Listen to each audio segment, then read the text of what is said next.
নমস্কার বন্ধুরা, জার্নি রেলে আপনাদের স্বাগত।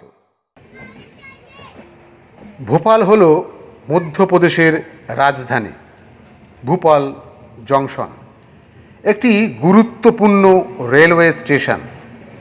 মোট 6টি প্ল্যাটফর্ম আছে এখানে। 237টি ট্রেন এখান থেকে ছাড়ে।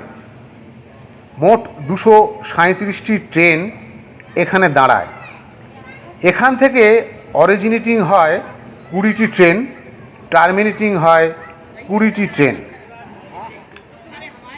ভোপাল ইটারসি সেকশন ওপেন হয়েছিল 1884 সালে।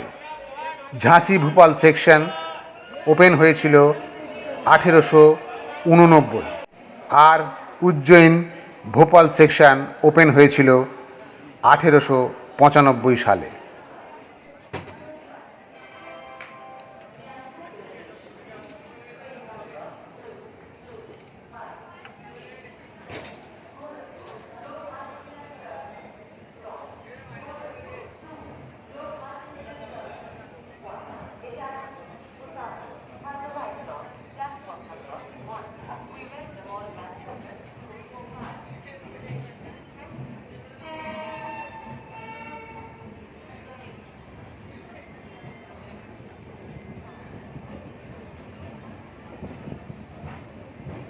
আজ এই পর্যন্ত।